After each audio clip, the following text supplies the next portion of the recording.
રાજકોટમાં પીજીવીસીએલની ઘોર બેદરકારીનું એક મોટું ઉદાહરણ સામે આવ્યું છે।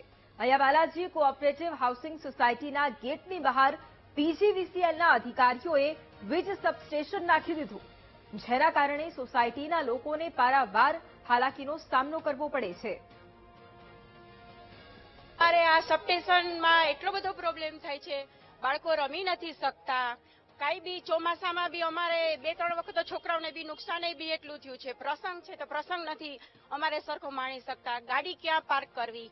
અત્યારે દિવાળી છે તો ગેટ બી નથી ખોલી શકતા અમે લોકો, અને પ્રસંગ હોય તો છેલ્લો ગેટ ખોલવો પડે। અહીંયા થાંભલો એટલો બધો નડે છે। પીજીવીસીએલમાં કેટલી વખત અમે કમ્પ્લેન કરી છે, પણ એ લોકો જવાબ આપતા નથી। આ છે સાહેબ, આ ટેમ્પરરી સબસ્ટેશન નાખેલું છે, જે તે સમયે અહીંયા કોન્ટ્રાક્ટરે નાખેલું છે।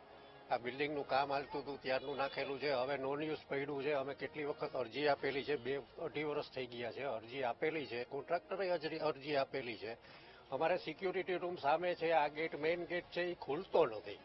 આ વચ્ચે આવી જાય છે, 4 વ્હીલ અંદર આવી શકતી નથી, છોકરાઓને આવવા જવામાં તકલીફ પડે છે, બૈરાઓને આવવા જવામાં તકલીફ પડે છે, બહારની ગાડીઓ અહીંયા પાર્કિંગ થાય છે, ગંદકી વેળો થાય છે અને નોન યુઝ છે। પીજીવીસીએલ તંત્રએ બુદ્ધિનું પ્રદર્શન કર્યું હોય તે પ્રકારના દ્રશ્યો છે તે રાજકોટમાં જોવા મળી રહ્યા છે। આપ સીધા દ્રશ્યો જોઈ શકો છો। આ ગેટની બહાર એટલે કે ગેટની નીચે જે સબસ્ટેશન છે તે લગાવ્યું છે।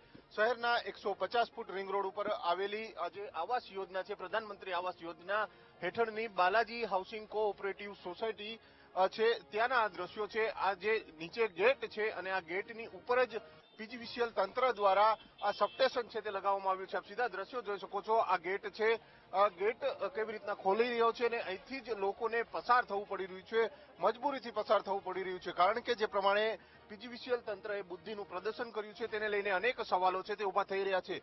હાલ તો આ સોસાયટી અને વિસ્તારવાસીઓ દ્વારા વારંવાર આજે આ સબસ્ટેશન છે તેને દૂર કરવા માટે રજૂઆત કરવામાં આવી રહી છે, અરજીઓ કરવામાં આવી રહી છે, પરંતુ હજુ સુધી તેને કાઢવામાં નથી આવ્યું, એટલે કે દૂર કરવામાં નથી આવી રહ્યું। સાથે સાથે અહીંયા રહેતા જે સ્થાનિકો છે તેમને ખૂબ જ સમસ્યાઓ છે તે પડી રહી છે। અહીંથી ગાડીઓ છે તે પસાર નથી થઈ રહી, ચાલવામાં લોકોને સમસ્યા પડી રહી છે, પરંતુ જાણે તંત્રના પેટનું પાણી ના હલતું હોય તેમ હજુ સુધી કોઈ પણ પ્રકારની કાર્યવાહી છે તે કરી નથી, જેને લઈને અનેક સવાલો છે તે હાલ તો ઉભા થયા છે। કેમેરામેન નિશિત ગઢિયા સાથે ભાવેશ ચંદ્રબાબુ, વીટીવી ન્યૂઝ, રાજકોટ।